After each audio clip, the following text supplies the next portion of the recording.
Good afternoon, everyone. I want to welcome you to today's Lunch and Learn presentation. And you, once again, are in for a treat. I feel like I say that every week, but I sincerely mean that because we've got some great speakers and some great topics. And if any of you have ever struggled with feeling busy and feeling like you have too much on your plate and you can't get everything done that you want to get done, today's presentation is going to be a blessing to you. Our speaker is Adam Sidler, Dr. Adam Sidler, who's one of our pastors here at Wooddale, our discipleship pastor. And Adam has been at Wooddale now for a little less than a year, doing a wonderful job in discipleship. So proud of him. He's actually going to be speaking 3 times this year, and so today is kind of session 1, and you'll see him kind of on consecutive months here with some opportunities to speak. And I want to encourage you, after you hear him, to make sure that you invite some people to join you next time, because I think they'll be blessed by what he's going to share as well. Well, Adam is married. He's got some wonderful children, has been in pastoral ministry for more than 20 years, serving churches in Indiana, here in Minnesota. He's served in a number of different roles, most recently as a senior pastor in St. Paul before coming here to Wooddale to serve in the discipleship role. So would you welcome up Dr. Adam Sidler?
Right over here.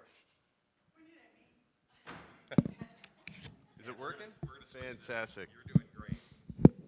It's not picking up on everything. Oh, all right. Is that better? Fantastic. All right.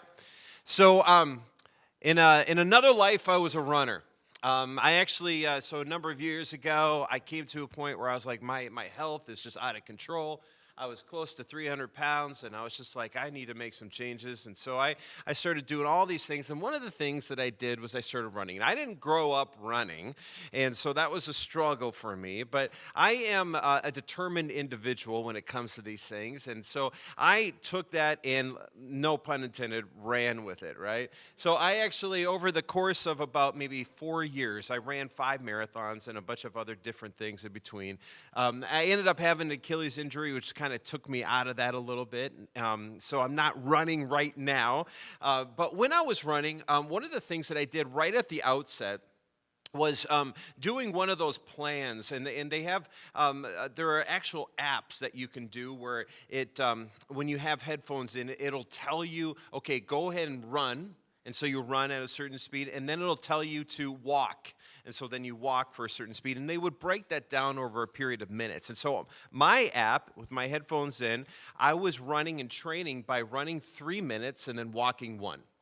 Running 3 minutes, walking 1. Running 3 minutes, walking 1. And that's what I was doing to get my body, going into this new thing that I'd never really done before.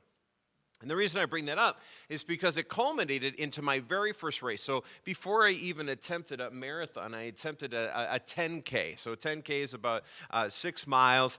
And I was like, okay, I'm going to commit myself to 3 minutes of running and 1 minute of walking. And I remember I was there at the starting line, and you're in a kind of a sea of people, and all of a sudden, they say go, and you go, and I started running 3 minutes, and then all of a sudden, in my headphones, it said, okay, start walking. And so I started walking, and I remember this like it was yesterday. While I started walking, this guy, he caught up with me, and he said, wow, you're already walking? Come on, buddy. And I was so tempted to be like, oh, yeah, I'm going to show this guy, right? And I'm just going to start running full board. But no, I was like, I'm going to stick to this plan. 3 minutes running, 1 minute walking, and I kept doing that. And guess who beat this guy? That was me. That's me. And that was just such a good example for me about really we can get further by doing less. And how is it that we can incorporate that into our lives? I want to share some statistics with you. U.S. service professionals spend over 50 hours working per week. Many Americans work on weekends. 48% of Americans believe that they are workaholics. 72% of people say that while looking for a job, work-life balance is something that they look for. 77% of Americans who work full-time have experienced burnout at their jobs. 77%.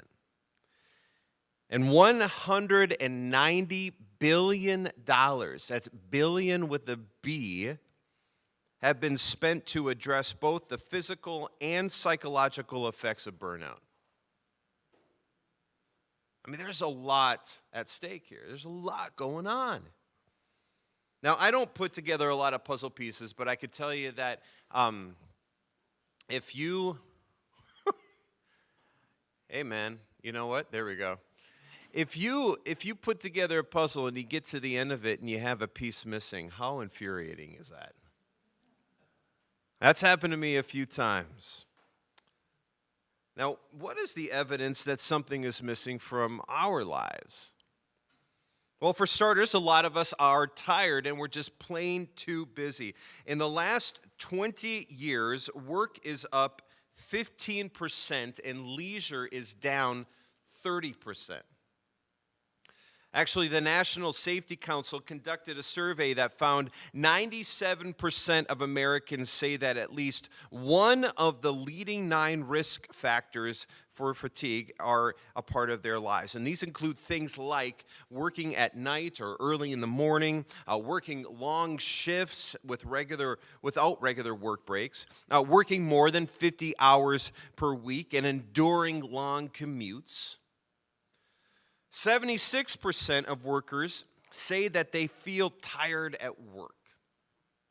53% feel less productive, and 44% have trouble focusing. And also, did you know that the average person checks their phone 110 times a day? Now, we've come to believe this notion that being busy actually gives us validation and worth. Evidence of that is actually when we greet one another. Think about it. When you see somebody that you know and you ask the question, hey, how are you doing? Oftentimes the response is, man, yeah, I'm good. I'm just, really busy. Got a lot of stuff going on. Very rarely, if at all, if you ask that question, would somebody respond by saying, I'm not busy at all. I have plenty of time to rest. I have plenty of time to serve others. You know what? I got plenty of time to work and to play. There's just something ingrained within us that believes that our worth is tied to whether or not we are doing more. So generally, people tend to feel actually pride by the amount of work that they do, and they scoff at the necessity to rest. In other words, we generally feel guilty about resting. There's a big problem.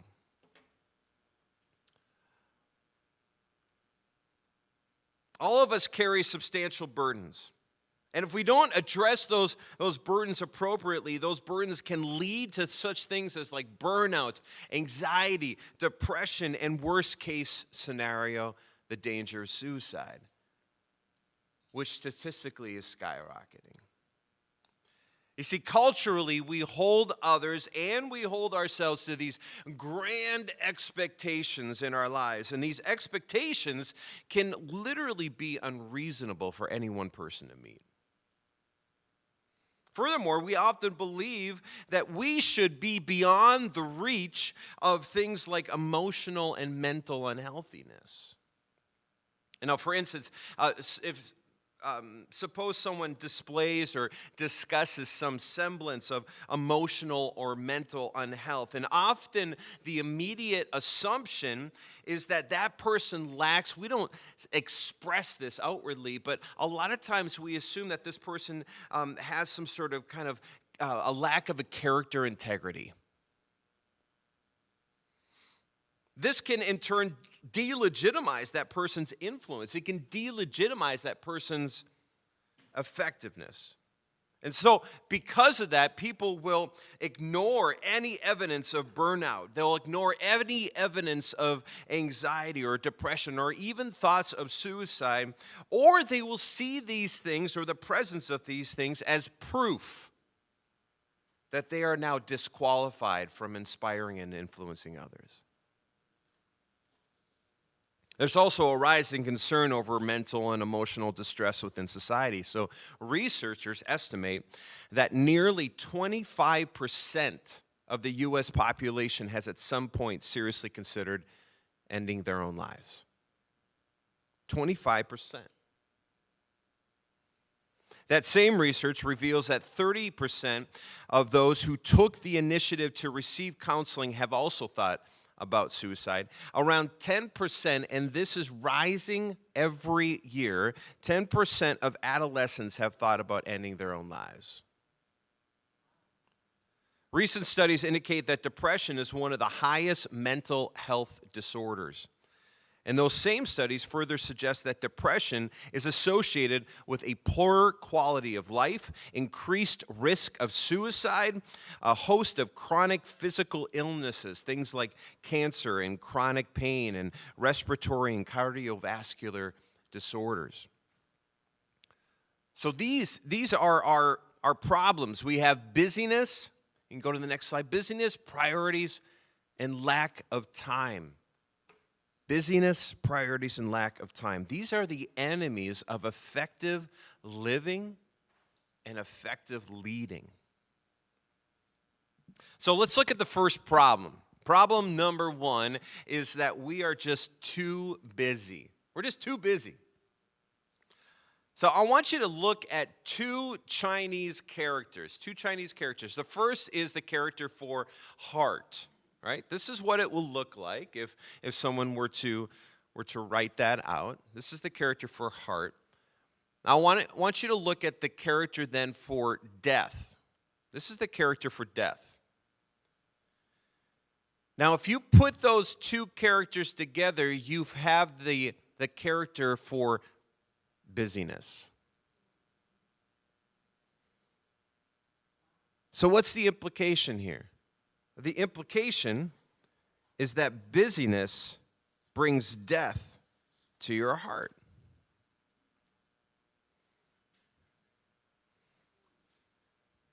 Busyness leads to the belief that to pause or to reflect or to be changed is inconvenient. Pete Scazzaro, in his groundbreaking book, The Emotionally Healthy Leader, he defines someone who is emotionally unhealthy as one who operates in a continuous state of emotional and spiritual deficit. This person lacks emotional maturity. And a person's emotional wellness and mental health are under threat from forces that would serve to distract and make their life busy by filling it with perceived helpful expenditures that give the illusion of time well spent. So today, for instance, a person will often sacrifice sleep. They'll sacrifice sleep to achieve. They'll watch or eat or play more video games. But before the invention of the light bulb in 1879, get this, the average person slept 11 hours a night. Today, if a person slept that long, you maybe wouldn't say this, but you would think this, man, that person seems kind of lazy. Furthermore, people are prone to work too much. A commonly understood amount of hours to work a week is what? 40 hours a week, we say, is full time. Yes. However, many often view that as an inadequate effort. But when we exacerbate our work week to the peak of unsustainability, we all but ensure the risk of future burnout.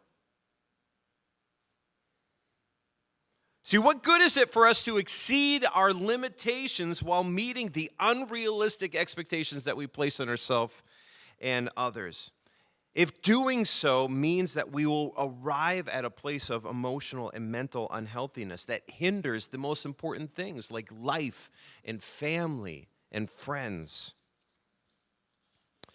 I want you to consider the word priority. Because this is the number 2 problem, that we have too many priorities. We have too many priorities. Now, this is an interesting expenditure of semantics. So bear with me here. If we look at the word priority, specifically in Webster's dictionary, we see this definition. Priority is the thing that is the highest in importance, the highest in rank, the highest in privilege. Now, this word priority, it came into existence in the 1400s. I love looking at words. That's when we started seeing that word, in the 1400s, and it was meant to convey the very first thing. And it remained a singular word, priority, for the next 500 years. It wasn't until the 1900s that we actually took away the Y and we added 3 letters, I-E-S. And so priority then became priorities. The word priority, it once meant that there can only be one most important thing. But then it suddenly became this massive collection of the most important things. There's a big problem with that. So here's the issue. We can't have multiple first things. It's impossible. If you have priorities, you do not have what? Priority. In order to live and to lead well, we must first shed some things from our lives. And we have to realize that health is only possible when other things are subtracted. So what are those things that you need to subtract? What are the things that you need to say no to? Now remember, there are going to be a lot of times, and this is why it makes it so difficult, there are going to be a lot of times where you're going to have to say no to things that are good. It's really easy to say no to things that are bad, right? It becomes much more difficult when we have to say no to things that are good. But the only way to filter our priorities down to priority is to commit ourselves to then reflect on what the priority should be. We inhibit ourselves often from reflection. Reflection is necessary in order to be able to determine those things that we need to shed away so that we can truly hone in on what's important. Henry Nouwen, fabulous author, in his book, Can You Drink the Cup?, gives a beautiful illustration of the importance of reflection.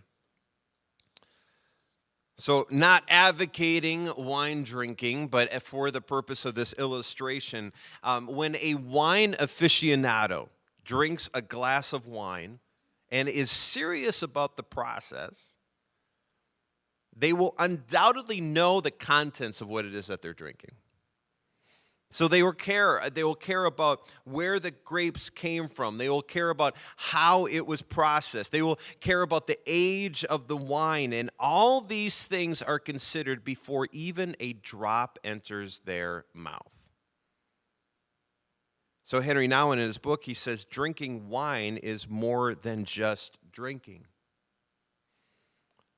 Similarly, we must live a life of reflection ourselves. We must stand before a mirror and reflect and not ignore. We can't ignore, we can't dismiss those emotional and mental health issues and the severity of where it is that those issues can lead. When this becomes the characterization, when we ignore those things, we preclude ourselves from reflecting on our struggle. It's not uncommon for people to dismiss reflection in solitude. That's something that we often feel uncomfortable entering into. And a big reason for this is because silence and slowing down get lumped together with the four-letter word. What do you think that word is? Lazy. Lazy. However, Nouwen points out that it is only in silence that we actually confront our true selves. See, noise and distraction, they serve to cover up the things a person needs to confront and face. And I love this line that Nouwen writes. He said, solitude is the furnace of transformation. So discovering your priority cannot occur without intentional, focused solitude. And these moments, they are absolutely critical in order to gain perspective, re-strategize, and tend to our wounds. I remember when I was a kid, just a young guy, and we didn't have TV. And it wasn't because TV wasn't invented. I'm not that old, right? But it was because our parents didn't want TV in the house. So we had the TV, but then we had specific videotapes that we could watch. And looking back, I was actually talking to my mom the other day about this, and I was like, what were you thinking? Like, we had no family movies at the house. Like when I was a kid, the only options, I remember growing up watching the movie Amadeus when I was 7 years old. You guys remember that movie? And Tootsie. It's like those were the movies that we were watching when I was a kid. And I'm just like, what in the world? And so no family movies but we didn't have TV. And so I couldn't distract my mind or my heart in that way. The NES system, the Nintendo Entertainment System, came out when I was roughly around 11 years old. And before that, all I could do when I wasn't with my friends, when I wasn't playing imaginary things in my bedroom, as I would sit in a chair in my dining room and look out of the sliding glass door into the backyard. And I remember like it was yesterday where I would sit in that chair and I would look at the trees. And I would just think about things. And I look at that now and I covet that. Man, what a gift. And I don't think I realized that when I was a kid. But what a gift to have been able to have that. And what a desire I have in my heart to be able to replicate that. In order for us to reflect, in order for us to really hone down on that priority should be, we need to shed things away. Guys, I became convinced recently, over a couple months ago, to minimalize my distractions. So I ended up actually going to a dumb phone. Anybody try doing a dumb phone before? You all know what that means. So there are minimalistic phones, for instance, that you can buy. You can get those at various places, and I got a specific one online where it literally is just phone calls and texts and alarms, and that's about it. And I had one of those. I had it for about 2 years, but I was scared to death to use it. Because I'm like, what am I going to do when I have to buy movie tickets? I'm not going to have Fandango anymore. And I was thinking about all those things, but finally I'm like, I'm going to cross that threshold. And so I got this phone, and I set it all up, and I'm like, yeah, this is great. I'm going to be able to focus. I'm going to be able to shed some things away. I'm not going to be as distracted. And it came to a head one moment where I got in my car and I had to be somewhere in a matter of 15 minutes. And I timed it appropriately because I was working through my mindset that I had gotten so accustomed to, where you get into a car and you go to some place that you've never been before. What do you do right now? What do you do? Yep, you open up the directions on your phone, right? And you pump in the address and it tells you where to go and you're free and clear. I get in the car and all of a sudden I realize I don't have that. I have no idea where I'm going. And I'm sitting there in the car, I'm like, what am I going to do? It's like going back to when I was in high school, and I was like, oh my goodness. When I was in that situation, I would have to go to like a gas station and ask somebody, or I'd have to get a payphone or whatever, in order to find out where I'm supposed to go. And so I got on this phone, and I actually called somebody that I knew was there. And here's the cool thing, is that person literally had to stay on the phone with me for 15 minutes and give me step-by-step directions as I drove along. But along the way, we had the most awesome conversation. And I just got through that, and I'm like, man, that's awesome. I mean, I'm at a place now where I get home, and I want to relax and just kind of, veg and get away from everything. And I sit down, and I can't just pick up my phone and scroll through Facebook. I can't just pick up my phone and watch Netflix. I can't just pick up my phone and look on Amazon. I spend so much time now just sitting and reflecting and reading. That is what we need in order to begin to discover the things that really, really matter. Problem number 3 is that we have given away our time. We have given away our time. Now, I'll show this clock on the screen here because I want to offer you the opportunity to prove to me your mathematical prowess, okay? All right, here we go. How many minutes are in an hour? Great job. Off to a fantastic start. What is 60 times 1? Good job, yeah. What is 30 times 2? Okay. What is 20 times 3? Oh, yeah. What is 10 times 6? And what is 5 times 12? Okay. All right. Good job. I'm so proud of you.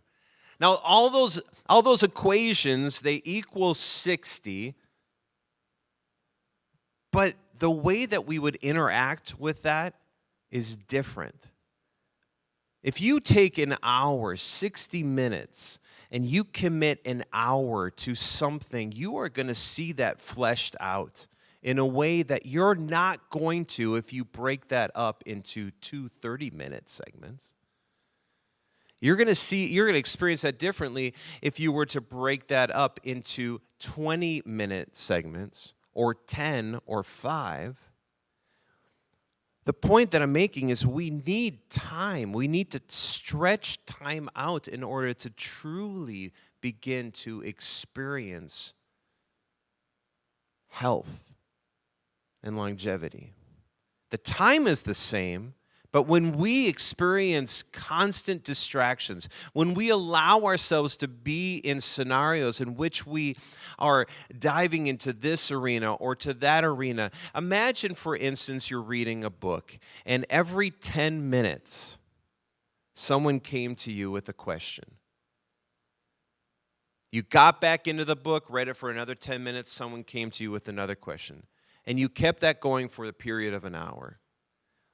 Would that reading experience be better or worse than if you committed a full hour to it without any distractions? It'd be worse. But yet we're so encumbered with distractions, and we invite those distractions in our lives. And so the problem being that we have given away our time is that we need to reclaim it. Malcolm Gladwell, wonderful author. I love many of his books, and he wrote a book called The Tipping Point. And in this book, he points to a study that was done a number of years ago, and it was conducted at Princeton University by psychologists John Darley and Daniel Batson. Now, this study was actually inspired by the Good Samaritan story that we read in the Bible. Now, the participants in this study, they were actually seminary students, okay? So these seminary students were studying to be pastors. Now, the first thing they did in this study was to give a questionnaire. So they gave a questionnaire to all the seminary students about why they had decided to study theology, that is, the study of God. They then asked each of these seminary students to develop a preaching message based on certain themes. Now, some of the participants involved in the study, some of these seminary students were told to speak about the relevance of the professional clergy to the religious vocation. Okay?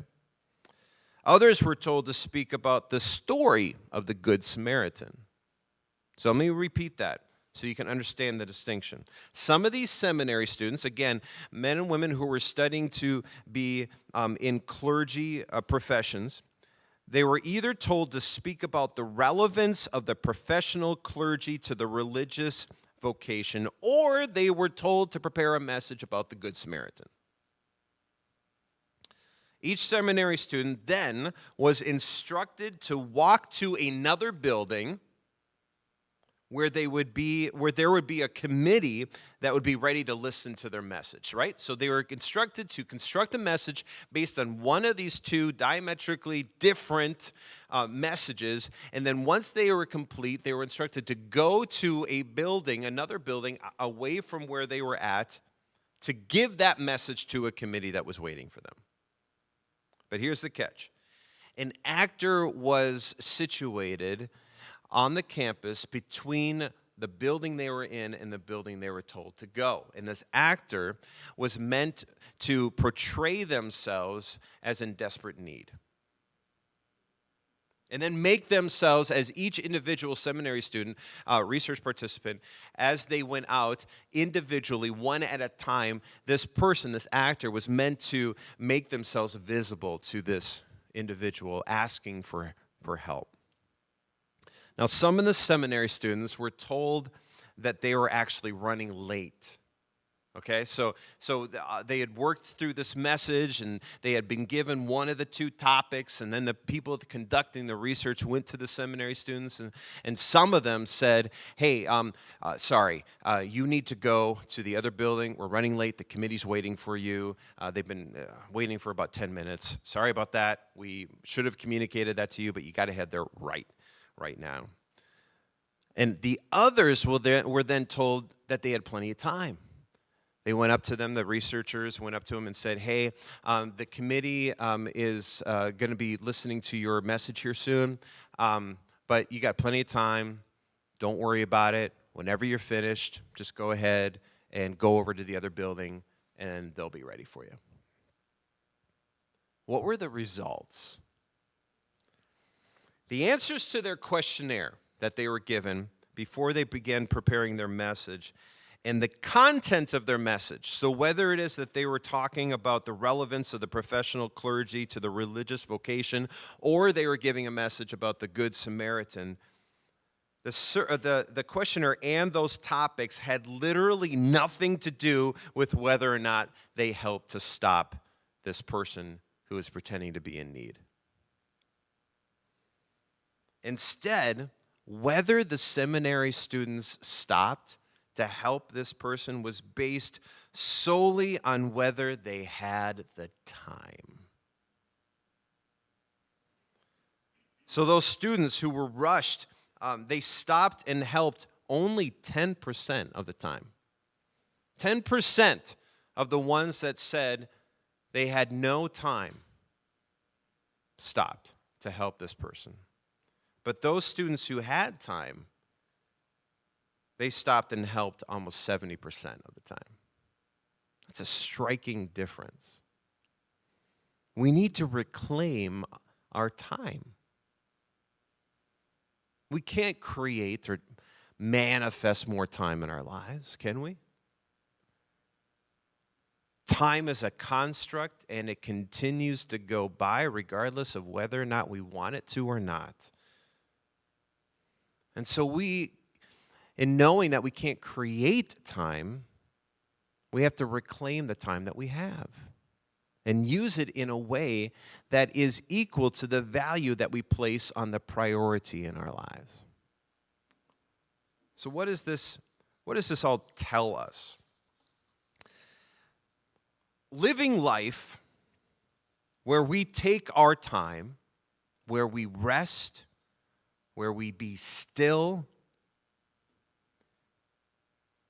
it has an incredible impact because it mathematically increases our likelihood of living in the moment by over 60%. In that, our intent doesn't matter. Get that, guys. Our intent doesn't matter. If you have every intent to be there for people, if you have every intent to help others, if you have every intent for being used by God, if you believe in Him, it doesn't matter. Your intent doesn't matter.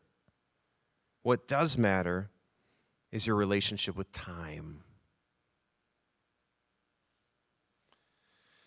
We need to commit each week to at least one full day of rest. One full day, 24 hours, we need to commit to rest each week. A full day of rest is essential for maintaining those vital rhythms that help ensure that we have the time and the space to lead healthy lives.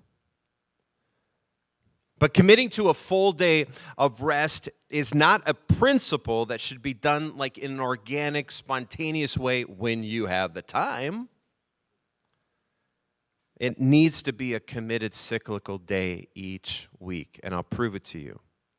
This is ingrained into our DNA. So the way that we are literally constructed as human beings, having a full day of rest is something that we absolutely need.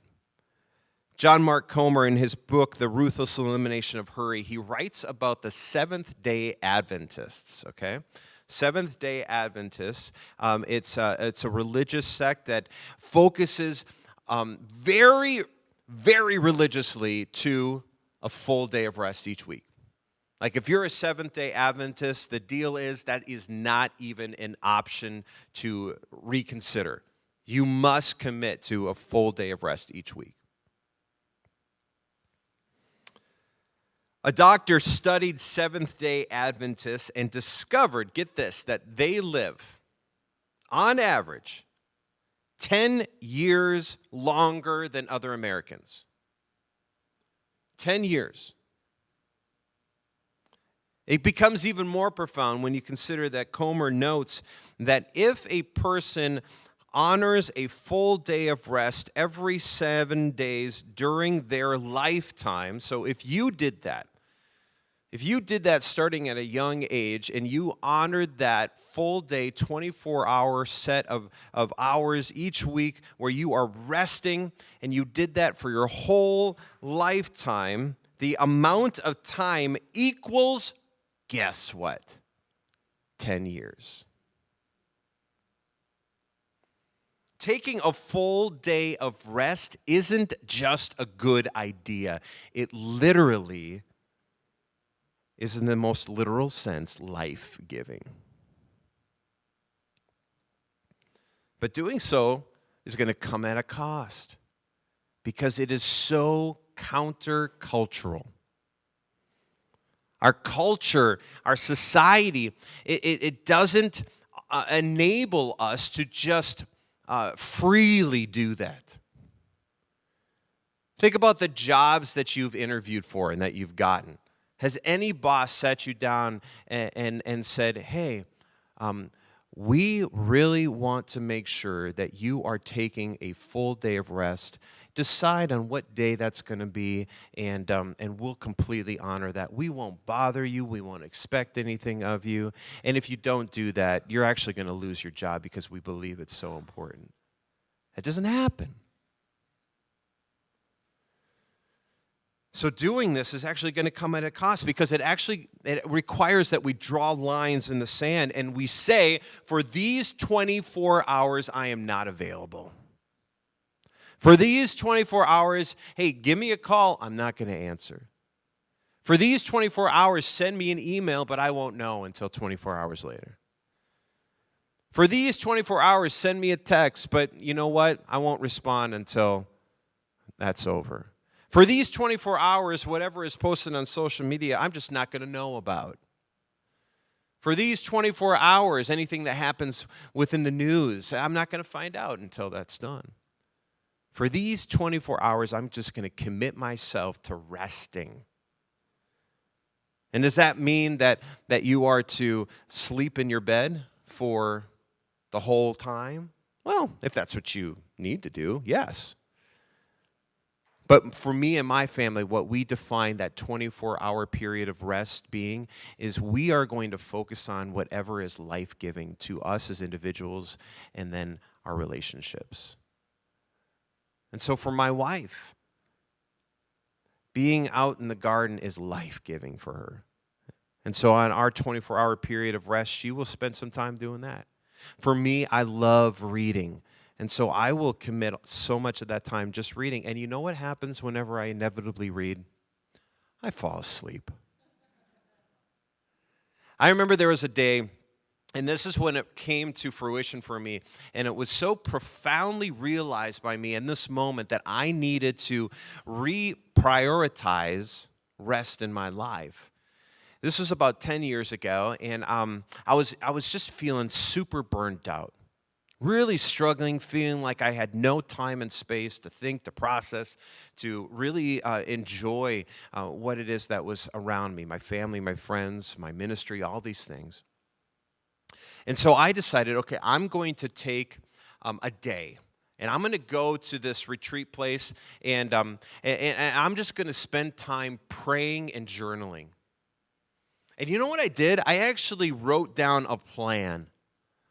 I wrote down all the things that I wanted to ask God, and I wanted to ask of myself, and I wanted to actually fill some things out, kind of go through what are some of my hopes and dreams and ambitions, what are some of the things that happened in my past that inform my present and are leading me to the future that God has for me.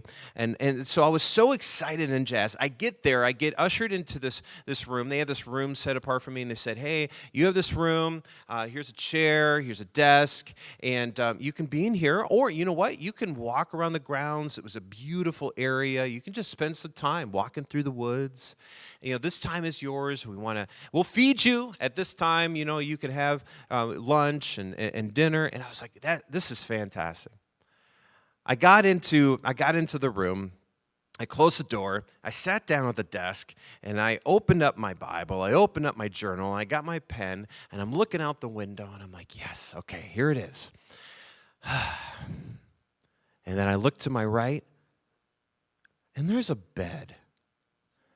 I was like, you know what? I'm gonna lay down with my journal and my Bible. That sounds relaxing, right? The next thing I know, 6 hours later, I woke up. And I remember I was so discouraged because I had this agenda, right? I had these things that I was seeking to accomplish, and all I did was sleep for 6 hours. And I remember I went home and I told my wife, I was like, oh, honey, I feel like I totally blew it. And she's like, no, you didn't. I was like, what are you talking about? I had this grand plan, and all I did was sleep. I feel like I'm so lazy. And she's like, Adam, you don't understand. That's exactly what you needed. It's exactly what you needed.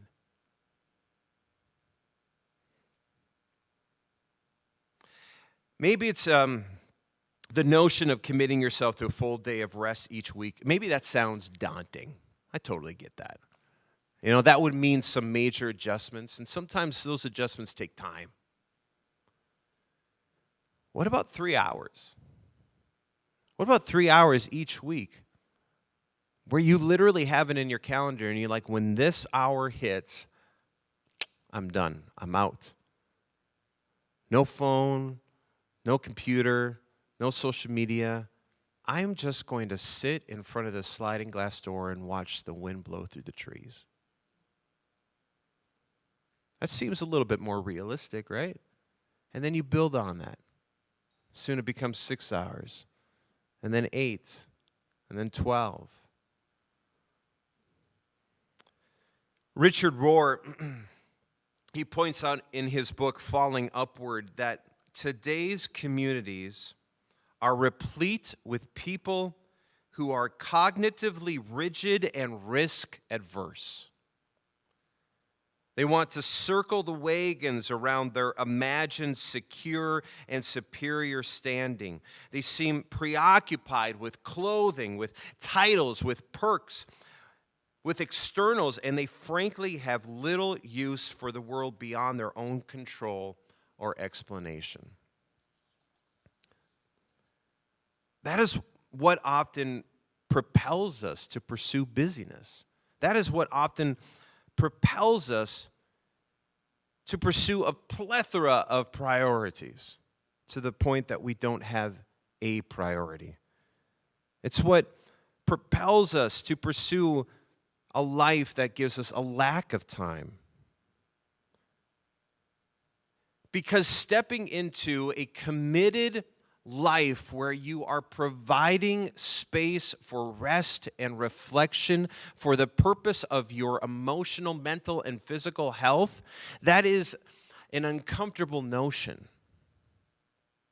Because we're often going to be confronted with things that are uncomfortable.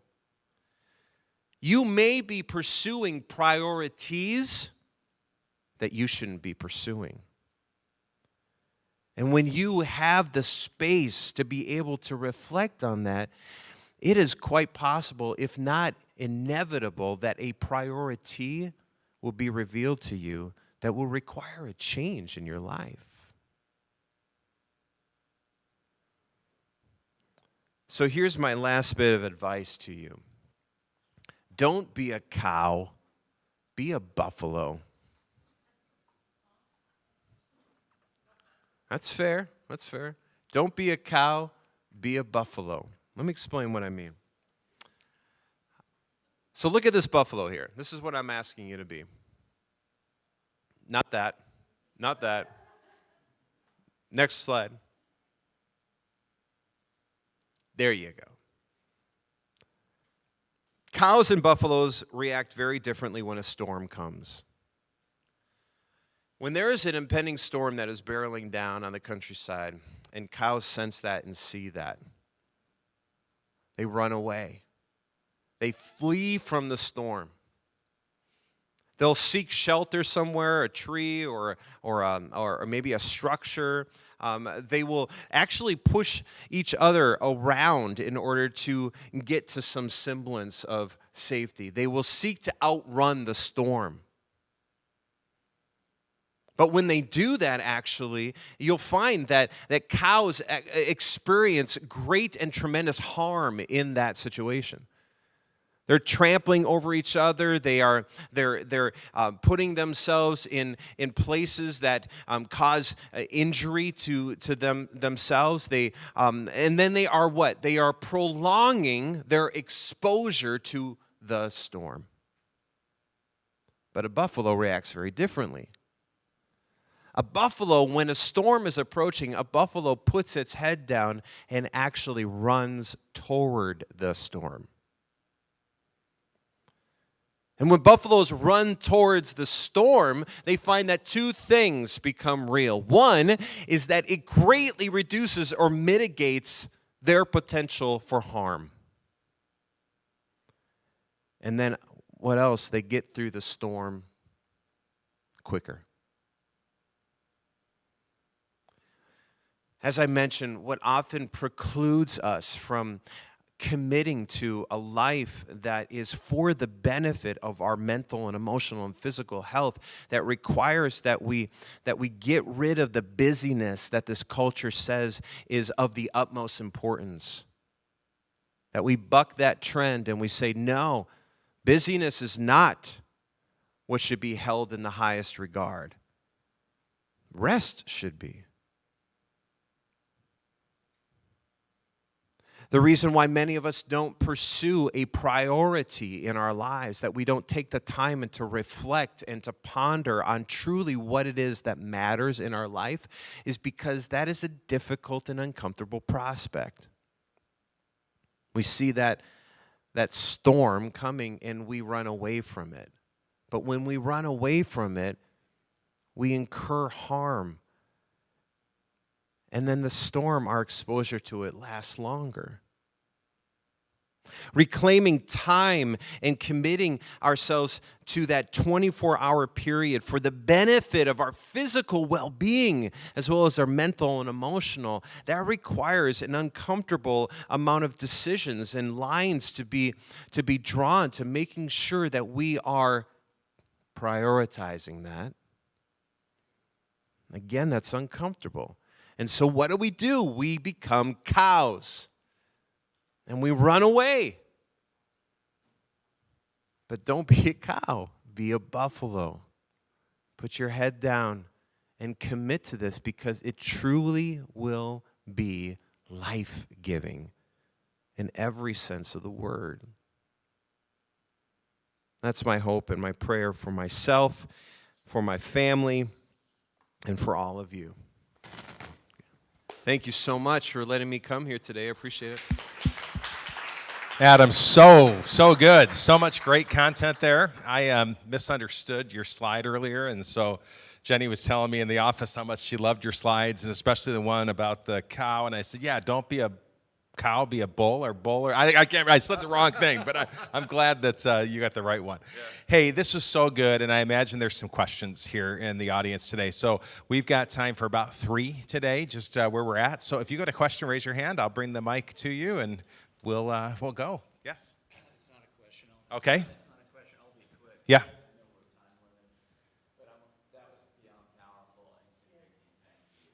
Life-changing. Wonderful. There's a scripture that the Holy Spirit seared into my heart a year or two ago that's become very apropos of what you were just saying. And it's where Jesus told Martha, Martha, Martha, you are anxious and worried about so many things, but only one thing is necessary. And Mary has chosen the better portion, and it shall not be taken from her. Of course, that's hanging out with Jesus, and the whole thing about priorities, that's the one priority. And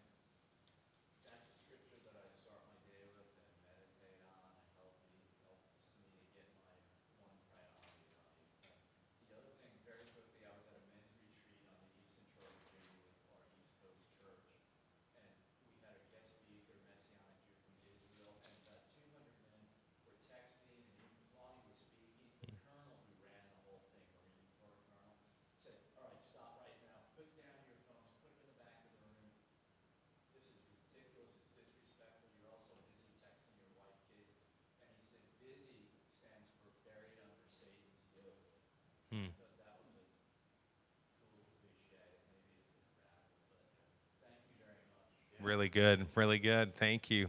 All right, question. Anybody?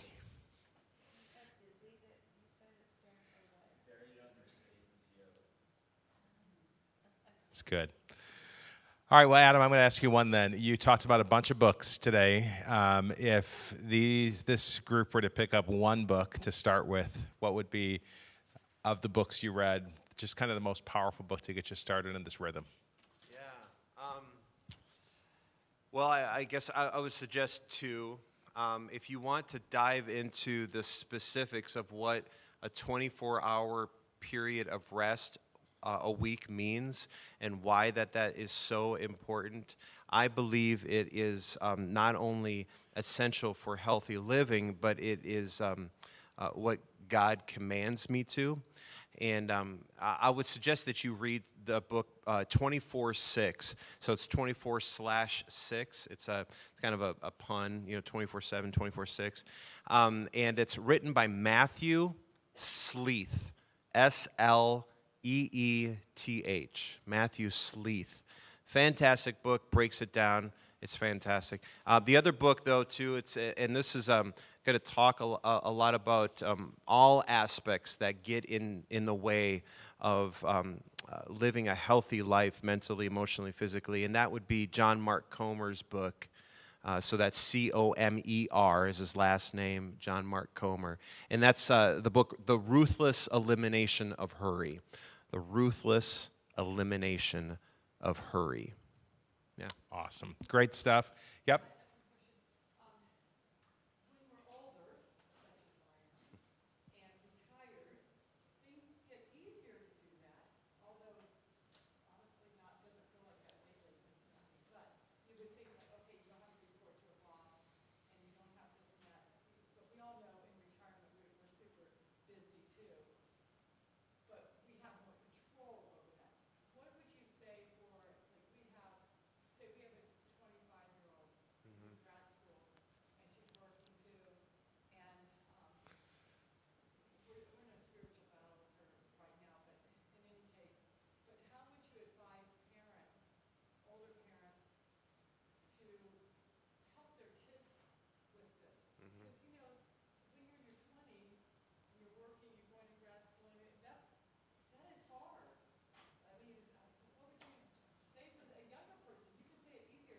Yeah. Well, two things, and I'll make it quick. Yeah. The first is that, I completely understand what you're saying in regards to, when you hit retirement age and you're not reporting to a boss or in kind of that work cycle. I still think that there is prevalent a stigma to rest that exists even in that season. And I think that there is an ingrained thing that we grow up having built within us, in which we feel like we have to validate ourselves by sharing with others all that we're doing, and so maybe that answer or that comment maybe plays into that answer a little bit, because the best thing that you could do for your kids, even as adults, is to live that out and communicate why that's so important to you, and to engage them in that conversation as to why is that maybe not important to them. Does that make sense? Yeah.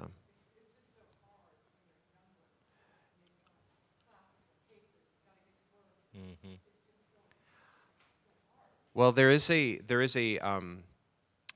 something God-given within us, in which when we are not adhering to that rest that we need, our bodies and our minds recognize that, and we don't attribute that to the correct source, right? And so I do think that there is a common ground that's ingrained. And if in a conversation with your adult child, undoubtedly they will understand that, man, yeah, I'm too busy. And honestly, I don't know what to do with that. And that is an opportunity for you to engage with them and help them explore ways in which they can realize rest in their lives and the importance of it.